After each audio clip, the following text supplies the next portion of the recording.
Saline features of the constitution.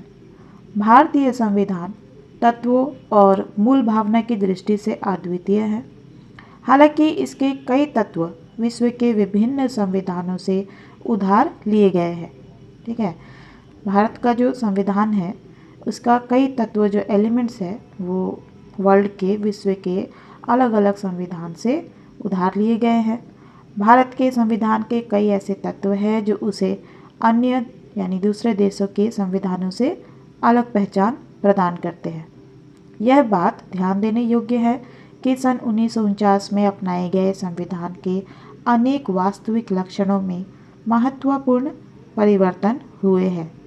विशेष रूप से 7वें, 42वें, 44वें, 73वें, 74वें, 97वें और 101वें संशोधन में।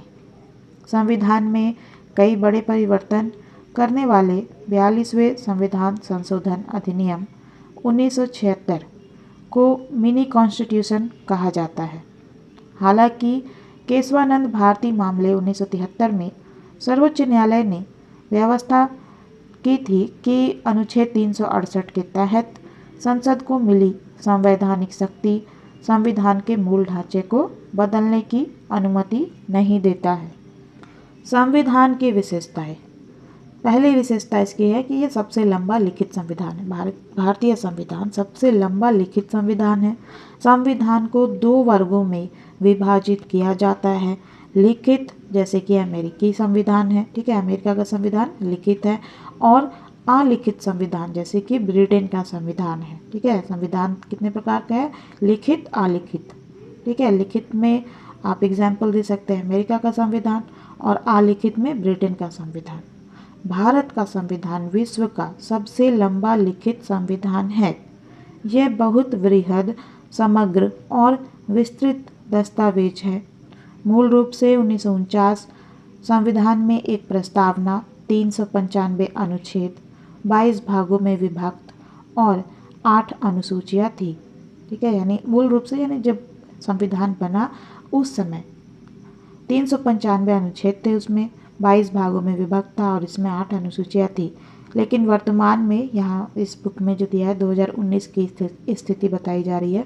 2019 में एक प्रस्तावना, अभी भी एक ही प्रस्तावना है, लेकिन जो संशोधन होते हैं ना वो हमेशा बढ़ते रहते हैं ना, तो उसमें ऐड ऑन होते जाता है, इसलिए कहा जा रहा है 2019 में एक प्रस्तावना, जो कि आज भी एक ही प्रस्तावना है। 470 अनुच्छेद, 25 भागों में विभक्त और 12 अनुसूचियाँ हैं। सन 1951 से हुए विभिन्न संशोधनों ने करीब 20 अनुच्छेद और एक भाग 7 को हटा दिया और इसमें करीब 95 अनुच्छेद, 4 भागों 4 का, 9 का और 14 का और 4 अनुसूचियों 9, 10, 11, 12 को जोड़ा गया।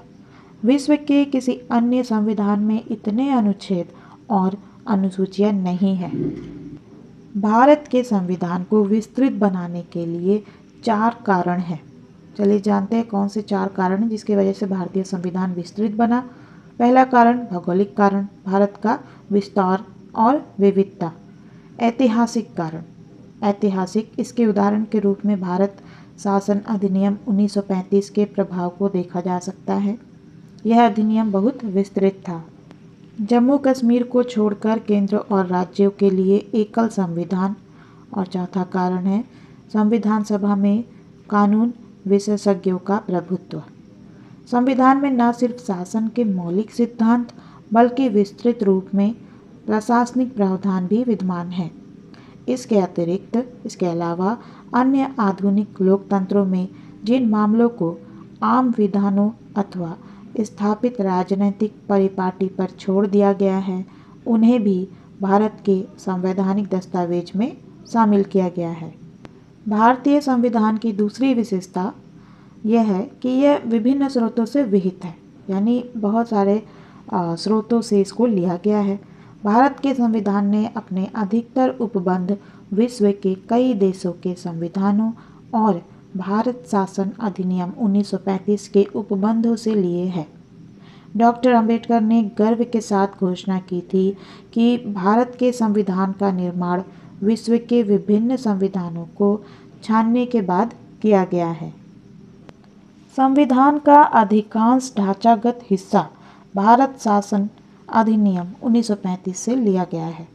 संविधान का दार्शनिक भाग मौलिक अधिकार और राज्य के नीति निर्देशक सिद्धांत जो है अमेरिका और आयरलैंड से प्रेरित है, क्रमशः अमेरिका और आयरलैंड से प्रेरित है। भारतीय संविधान यानी कि मौलिक अधिकार जो है अमेरिका से प्रेरित है और राज्य के नीति निर्देशक सिद्धांत जो है आयरलैंड से प्रेरित है। भारत के संविधान के राजनीतिक भाग कैबिनेट सरकार का सिद्धांत और कार्यपालिका और विधायिका के संबंध का अधिकांश हिस्सा ब्रिटेन के संविधान से लिया गया। संविधान के अन्य प्रावधान कनाडा, ऑस्ट्रेलिया, जर्मनी, यूएसएसआर, अब रूस जो है और फ्रांस, दक्षिण अफ्रीका, जापान इत्यादि देशों के संविधानों से लिए गए हैं। भारत के संविधान पर सबसे बड़ा प्रभाव और भौतिक सामग्री का स्रोत भारत सरकार अधिनियम 1935 रहा है। संघीय व्यवस्था, न्यायपालिका, राज्यपाल, आपातकालीन अधिकार, लोक सेवा आयोग और अधिकतर प्रशासनिक विवरण इसी से लिए गए हैं। संविधान के आधे से अधिक प्रावधान या तो 1935 के अधिनियम के समान है या फिर इससे मिलते जुलते हैं। नम्यता एवं अनम्यता का समन्वय, ठीक है, इसका संविधान की विशेषता है कि यह नम्यता एवं अनम्यता का समन्वय है। यहाँ पे जो हम पढ़ते हैं ना कठोरता एवं लचीला, संविधान कठोर है या लचीला, उसी को नम्यता अनम्यता का समन्वय कहा गया है। संविधानों को नम्यता और अनम्यता की दृष्टि से भी वर्गीकृत किया गया है कि संविधान कठोर है या लचीला है।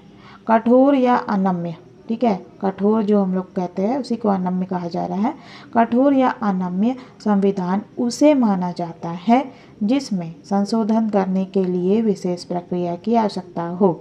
उदाहरण के लिए अमेरिकी संविधान, अमेरिका के संविधान को संशोधन करने के लिए, उसमें परिवर्तन करने के लिए विशेष प्रक्रिया की आवश्यकता होती है, इसीलिए इसे कठोर कहा गया है, ठीक है, अनम्य कहा गया है।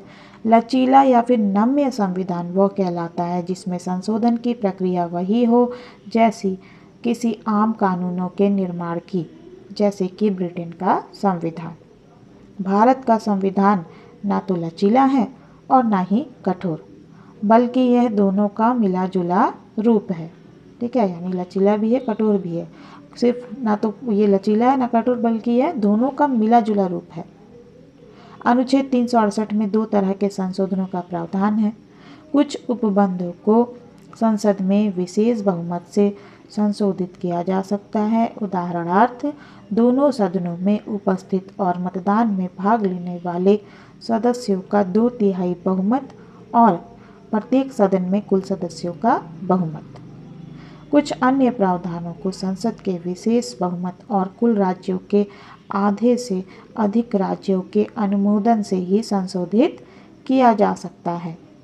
इसके अलावा संविधान के कुछ प्रावधान आम विधायी प्रक्रिया की तरह संसद में सामान्य बहुमत के माध्यम से संशोधित किए जा सकते हैं। उल्लेखनीय है कि संशोधन अनुच्छेद 368 के अंतर्गत नहीं आते। एकात्मकता की ओर झुकाव के साथ संघीय व्यवस्था। भारत का संविधान जो है संघीय सरकार की स्थापना करता है। इसमें संघ के सभी आम लक्षण विद्यमान हैं, जैसे कि 2 सरकार, शक्तियों का विभाजन, लिखित संविधान, संविधान की सर्वोच्चता, संविधान की कठोरता, स्वतंत्र न्यायपालिका एवं द्विसदनीयता आदि। यद्यपि भारतीय संविधान में बड़ी संख्या में एकात्मकता और गैर संघीय लक्षण भी विद्यमान हैं, जैसे एक सशक्त केंद्र। एकात्मकता की क्या लक्षण है देख लो, जैसे एक सशक्त केंद्र, एक संविधान, एकल नागरिकता, संविधान का लचीलापन, एकीकृत न्यायपालिका, केंद्र द्वारा राज्यपाल की नियुक्ति, अखिल भारतीय सेवाएं, आपातकालीन प्रावधान इत्यादि। ये जो है एकात्मक शासन की लक्षण है, ठीक है, यह विशेषता है। फिर भी संविधान में कहीं भी संघीय शब्द का इस्तेमाल नहीं किया गया है। दूसरी ओर अनुच्छेद 1 में भारत का उल्लेख राज्यों के संघ के रूप में किया गया है। इसके दो अभिप्राय हैं। पहला, भारतीय संघ राज्यों के बीच हुए किसी समझौते का निष्कर्ष नहीं है, और दूसरा, किसी भी राज्य को संघ से अलग होने का अधिकार नहीं है। इसी वजह से भारतीय संविधान को जो नाम दिए हैं वे इस प्रकार है: एकात्मकता की भावना में संघ, अर्थ संघ, K C Wheare, bargaining federalism, Morris Jones का कहना है cooperative federalism, Granville Austin, federation with centralising tendency, Ivor Jennings और अन्य का ये कथन है। सरकार का संसदीय रूप, भारतीय संविधान की अन्य विशेषता, पांचवी विशेषता है सरकार का संसदीय रूप। भारतीय संविधान ने अमेरिका की अध्यक्षीय प्रणाली की बजाय ब्रिटेन के संसदीय तंत्र को अपनाया है। संसदीय व्यवस्था विधायिका और कार्यपालिका के बीच समन्वय और सहयोग के सिद्धांत पर आधारित है, जबकि अध्यक्षीय प्रणाली दोनों के बीच, किन दोनों के बीच, विधायिका और कार्यपालिका, अध्यक्षीय प्रणाली विधायिका और कार्यपालिका के बीच शक्तियों के विभाजन के सिद्धांत पर आधारित है। संसदीय प्रणाली को सरकार के वेस्टमिंस्टर रूप, उत्तरदायी सरकार और मंत्रिमंडलीय सरकार के नाम से भी जाना जाता है। संविधान केवल केंद्र में ही नहीं बल्कि राज्य में भी संसदीय प्रणाली की स्थापना करता है। भारत में संसदीय प्रणाली की विशेषताएं इस प्रकार है। भारत का जो संविधान है वो राज्य में और केंद्र में संसदीय प्रणाली की स्थापना करता है। चलिए जानते हैं कि संसदीय प्रणाली की क्या विशेषताएं होती है। संसदीय प्रणाली की विशेषताएं: वास्तविक व नाम मात्र के कार्यपालकों की उपस्थिति, बहुमत वाले दल की सत्ता, विधायिका के समक्ष कार्यपालिका की संयुक्त जवाबदेही, विधायिका में मंत्रियों की सदस्यता, प्रधानमंत्री या मुख्यमंत्री का नेतृत्व, निचले सदन का विघटन, लोकसभा अथवा विधानसभा। हालांकि भारतीय संसदीय प्रणाली बड़े पैमाने पर ब्रिटिश संसदीय प्रणाली पर आधारित है, फिर भी दोनों में कुछ मूलभूत अंतर है। उदाहरण के लिए ब्रिटिश संसद की तरह भारतीय संसद संप्रभु नहीं है। इसके अलावा भारत का प्रधान निर्वाचित व्यक्ति होता है, गणतंत्र है हमारे यहाँ, जबकि ब्रिटेन में उत्तराधिकारी व्यवस्था है। किसी भी संसदीय व्यवस्था में, चाहे वह भारत की हो अथवा ब्रिटेन की, प्रधानमंत्री की भूमिका अत्यंत महत्वपूर्ण हो गई है। जैसा कि राजनीति के जानकार इसे प्रधानमंत्रीय सरकार का नाम देते हैं। संसदीय संप्रभुता एवं न्यायिक सर्वोच्चता में समन्वय। भारतीय संविधान की विशेषताओं में छठी विशेषता संसदीय संप्रभुता एवं न्यायिक सर्वोच्चता में समन्वय है।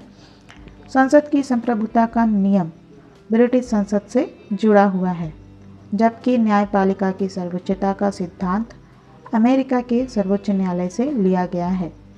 जिस प्रकार भारतीय संसदीय प्रणाली ब्रिटिश प्रणाली से भिन्न है, ठीक उसी प्रकार भारत में सर्वोच्च न्यायालय की न्यायिक समीक्षा शक्ति अमेरिकी सर्वोच्च न्यायालय से कम है।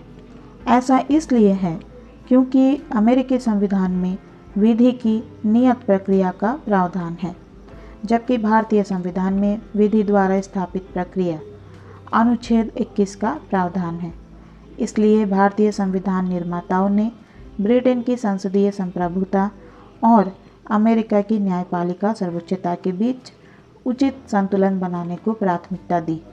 एक ओर जहां सर्वोच्च न्यायालय अपनी न्यायिक समीक्षा की शक्तियों के तहत संसदीय कानूनों को असंवैधानिक घोषित कर सकता है, वहीं दूसरी ओर संसद अपनी संवैधानिक शक्तियों के बल पर संविधान के बड़े भाग को संशोधित कर सकती है। संविधान की सातवीं विशेषता एकीकृत व स्वतंत्र न्यायपालिका। भारतीय संविधान एक ऐसी न्यायपालिका की स्थापना करता है जो अपने आप में एकीकृत होने के साथ साथ स्वतंत्र है। भारत की न्याय व्यवस्था में सर्वोच्च न्यायालय शीर्ष पर है। इसके नीचे राज्य स्तर पर उच्च न्यायालय है। राज्यों में उच्च न्यायालय के नीचे क्रमवार अधीनस्थ न्यायालय है, जैसे जिला अदालत, व अन्य निचली अदालतें। न्यायालयों का एकल तंत्र केंद्रीय कानूनों के साथ साथ राज्य कानूनों को लागू करता है। हालांकि अमेरिका में संघीय कानूनों को संघीय न्यायपालिका और राज्य कानूनों को राज्य न्यायपालिका लागू करती है। सर्वोच्च न्यायालय संघीय अदालत है। यह शीर्ष न्यायालय है जो नागरिकों के मौलिक अधिकारों की रक्षा की गारंटी देता है और संविधान का संरक्षक है। इसलिए संविधान में इसकी स्वतंत्रता के लिए कई प्रावधान किए गए हैं।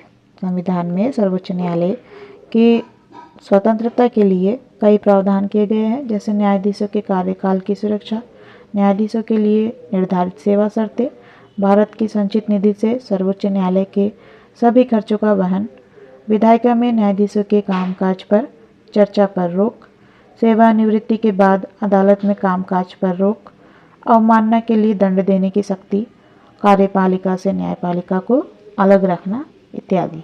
ठीक है, सर्वोच्च न्यायालय की स्वतंत्रता को सुनिश्चित करने के लिए ये सब लागू किया गया है प्रावधान। ठीक है, मौलिक अधिकार। संविधान की 8वीं विशेषता मौलिक अधिकार। संविधान के तीसरे भाग में 6 मौलिक अधिकारों का वर्णन किया गया है। यह अधिकार है समानता का अधिकार अनुच्छेद 14 से 18 में, स्वतंत्रता का अधिकार अनुच्छेद 1922 में, शोषण के विरुद्ध अधिकार अनुच्छेद 23 से 24 में इसका वर्णन मिलता है।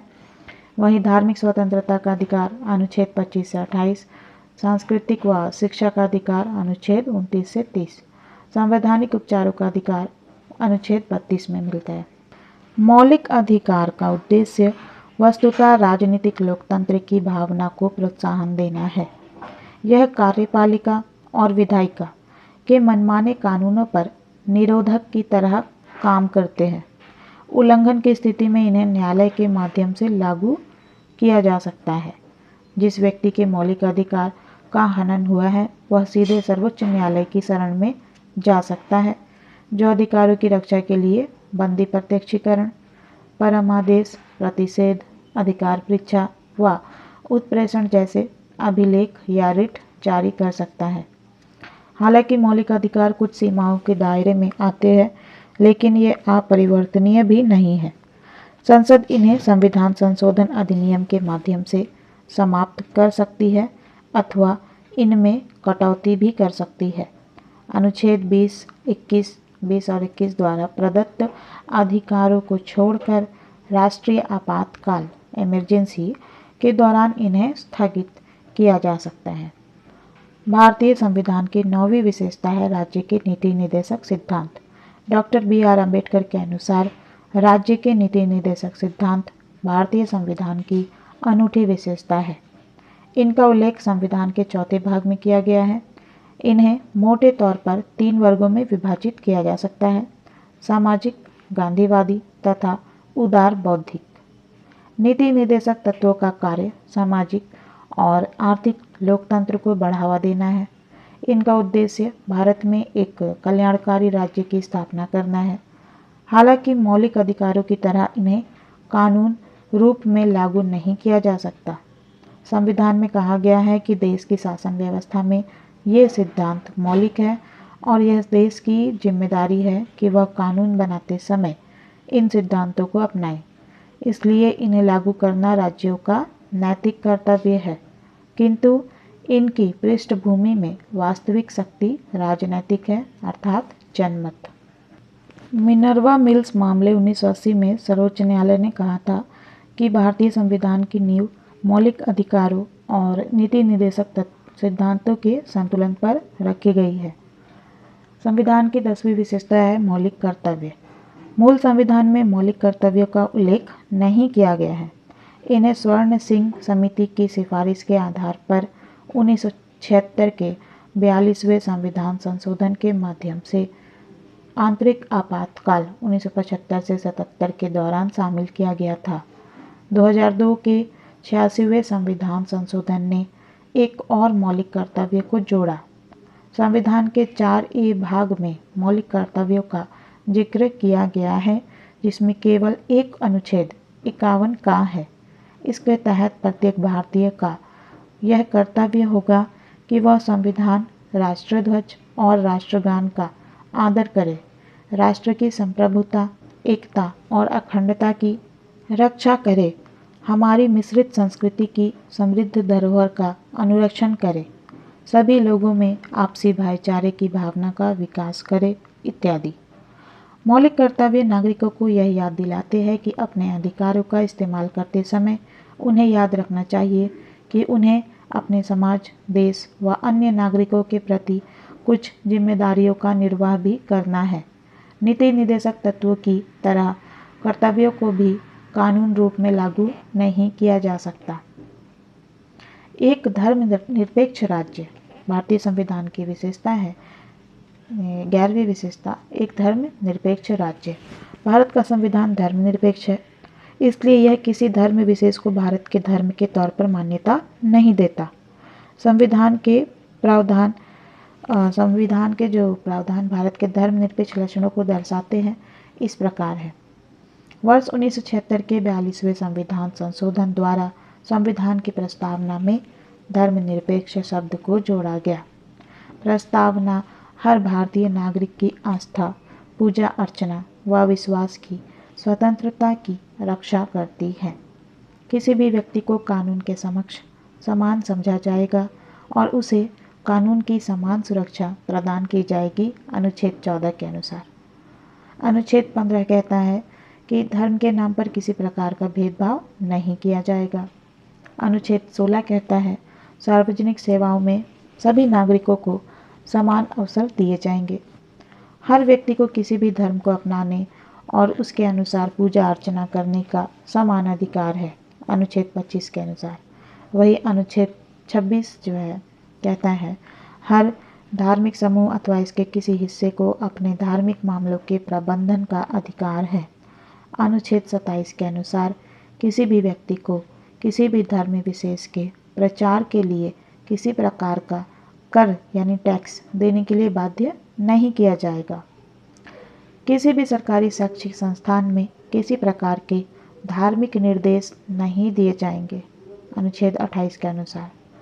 अनुच्छेद 29 के अनुसार नागरिकों के किसी भी वर्ग को अपनी भाषा, लिपि अथवा संस्कृति को संरक्षित रखने का अधिकार है। अल्पसंख्यकों को अपनी पसंद के शैक्षिक संस्थानों की स्थापना करने और उन्हें संचालित करने का अधिकार है, अनुच्छेद 30 के अनुसार। अनुच्छेद 44 के अनुसार राज्य सभी नागरिकों के लिए समान नागरिक संहिता बनाने के लिए प्रयास करेगा। धर्मनिरपेक्षता की पश्चिमी अवधारणा धर्म, चर्च और राजनीति के बीच पूर्ण अलगाव रखती है। धर्मनिरपेक्षता की यह नकारात्मक अवधारणा भारतीय परिवेश में लागू नहीं हो सकती क्योंकि यहाँ का समाज बहुधर्मवादी है। इसलिए भारतीय संविधान में सभी धर्मों को समान आदर अथवा सभी धर्मों की समान रूप से रक्षा करते हुए धर्मनिरपेक्षता के सकारात्मक पहलू को शामिल किया गया है। इसके अलावा संविधान ने विधायिका में धर्म के आधार पर कुर्सी का आरक्षण देने वाले पुराने धर्म आधारित प्रतिनिधित्व को भी समाप्त कर दिया है। हालांकि संविधान अनुसूचित जाति और जनजाति को उचित प्रतिनिधित्व प्रदान करने के लिए अस्थायी आरक्षण प्रदान करता है। सार्वभौम वयस्क मताधिकार भारतीय संविधान की विशेषता है। भारतीय संविधान द्वारा राज्य विधानसभा और लोकसभा के चुनाव के आधार स्वरूप सार्वभौम वयस्क मताधिकार को अपनाया गया है। हर वह व्यक्ति जिसकी उम्र कम से कम 15 वर्ष है उसे धर्म, जाति, लिंग, साक्षरता अथवा संपदा इत्यादि के आधार पर कोई भेदभाव किए बिना मतदान करने का अधिकार है।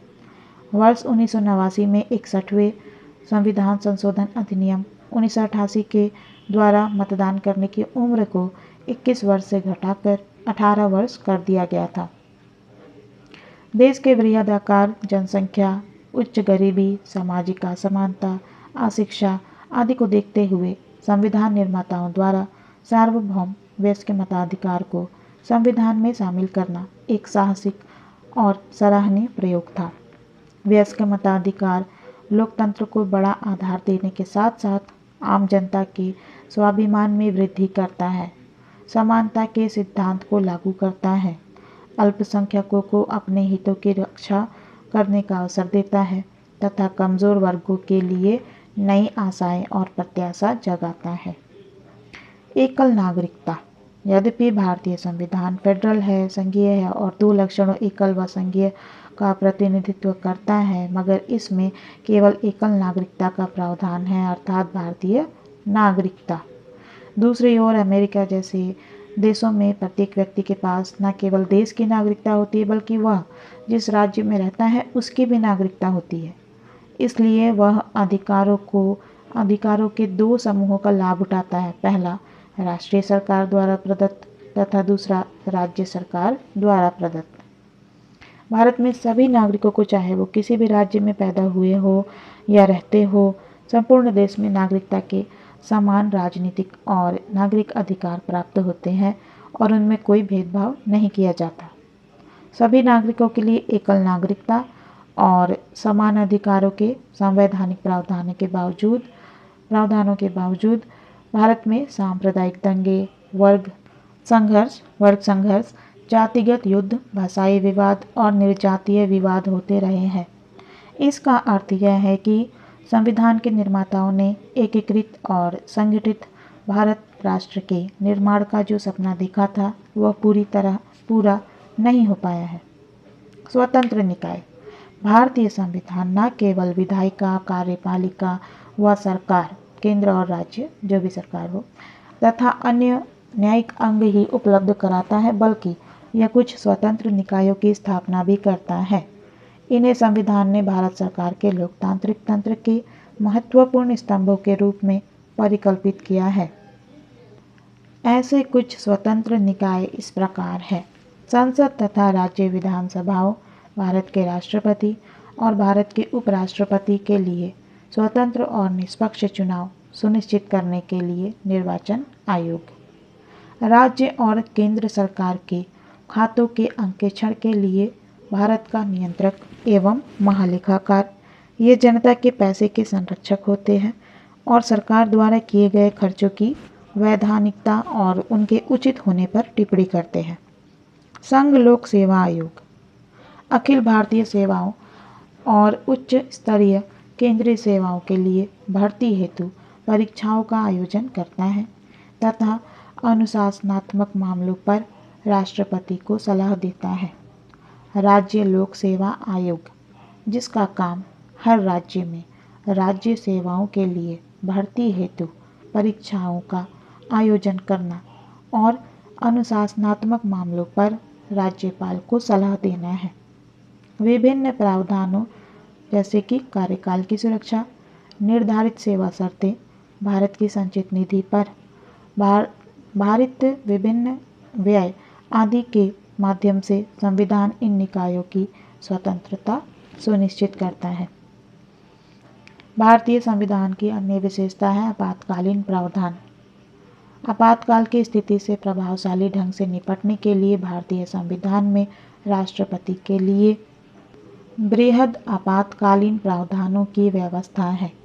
इन प्रावधानों को संविधान में शामिल करने का उद्देश्य है देश की संप्रभुता, एकता, अखंडता और सुरक्षा, संविधान एवं देश के लोकतांत्रिक ढांचे को सुरक्षा प्रदान करना। संविधान में 3 प्रकार के आपातकाल की विवेचना की गई है। पहला राष्ट्रीय आपातकाल, दूसरा राज्य में आपातकाल और तीसरा वित्तीय आपातकाल। चलिए जानते हैं एक एक करके ये आपातकाल क्या है। राष्ट्रीय आपातकाल युद्ध, आक्रमण अथवा सशस्त्र विद्रोह से पैदा हुई राष्ट्रीय अशांति की अवस्था, अनुच्छेद 352। राज्य में आपातकाल राष्ट्रपति शासन जब लागू होता है, राज्यों में संवैधानिक तंत्र की असफलता, अनुच्छेद 356, या केंद्र के निर्देशों का अनुपालन करने में असफलता, अनुच्छेद 365। वित्तीय आपातकाल भारत की वित्तीय स्थिरता या प्रत्यय संकट में हो, अनुच्छेद 360। आपातकाल के दौरान देश की पूरी सत्ता केंद्र सरकार के हाथों में आ जाती है और राज्य केंद्र के नियंत्रण में चले जाते हैं। इससे संविधान में संशोधन किए बगैर देश का ढांचा संघीय से एकात्मक हो जाता है। राजनीतिक तंत्र का संघीय सामान्य परिस्थितियों के दौरान से एकात्मक आपातकाल के दौरान में परिवर्तित होना भारतीय संविधान की एक अद्वितीय विशेषता है। ठीक है, यानी राजनीतिक तंत्र जो है वो संघीय से एकात्मक हो जाता है, सामान्य परिस्थितियों के दौरान में संघीय होता है और आपातकाल के दौरान एकात्मक में परिवर्तित हो जाता है। ये भारत के संविधान की एक अद्वितीय विशेषता है। त्रिस्तरीय सरकार भारतीय संविधान की विशेषता है। मूल रूप से अन्य संघीय संविधानों की तरह भारतीय संविधान में 2 स्तरीय राज्य व्यवस्था, केंद्र व राज्य और संगठन के संबंध में प्रावधान तथा केंद्र एवं राज्यों की शक्तियाँ अंतर्विष्ट थी। बाद में वर्ष 1992 में 73वें एवं 74वें संविधान संशोधन ने 3 स्तरीय स्थानीय सरकार का प्रावधान किया गया, जो विश्व के किसी और संविधान में नहीं है। संविधान में एक नए भाग 9वें एवं नई अनुसूची 11वीं जोड़कर वर्ष 1992 के 73वें संविधान संशोधन के माध्यम से पंचायतों को संवैधानिक मान्यता प्रदान की गई। इसमें एक नया भाग 9 जोड़ा गया। इसी प्रकार से 74वें संविधान संशोधन विधेयक 1992 ने एक नए भाग 9A तथा नई अनुसूची 12वीं को जोड़कर नगरपालिकाओं, शहर स्थानीय सरकारें को संवैधानिक मान्यता प्रदान की। सहकारी समितियां 97वां संविधान संशोधन अधिनियम 2011 ने सहकारी समितियों को संवैधानिक दर्जा और संरक्षण प्रदान किया। इस संदर्भ में इसने 3 परिवर्तन इसने किए गए संविधान में, वो इस प्रकार है। इसने सहकारी समिति गठित करने के अधिकार को मौलिक अधिकार बना दिया, अनुच्छेद 19। इसने एक नया राज्य का नीति निर्देशक तत्व जोड़ा सहकारी समितियों के प्रोत्साहन देने के लिए, अनुच्छेद 43 था। इसने संविधान में एक नया भाग 9B जोड़ा सहकारी समितियां द कोऑपरेटिव सोसाइटीज शीर्षक से, अनुच्छेद 243 ZH से लेकर 243 ZT तक। नया भाग 9B के अंतर्गत अनेक ऐसे प्रावधानों के द्वारा सुनिश्चित किया गया है कि देश भर में सहकारी समितियां लोकतांत्रिक, व्यावसायिक, स्वायत्त ढंग से तथा आर्थिक मजबूती के साथ कार्य करें। यह संसद को अंतर्राज्य सहकारी समितियों तथा राज्य विधायिकाओं को अन्य सहकारी समितियों के लिए उपयुक्त कानून बनाने की शक्ति प्रदान करता है। ये तो हो गई संविधान की विशेषताएं। नेक्स्ट वीडियो में मैं आपको पढ़ाऊंगी संविधान की आलोचनाएं। वीडियो यूजफुल लगी है तो इसे लाइक कर लीजिएगा, चैनल को सब्सक्राइब कर लीजिएगा और इसे शेयर करना नहीं भूलिएगा। Thank you.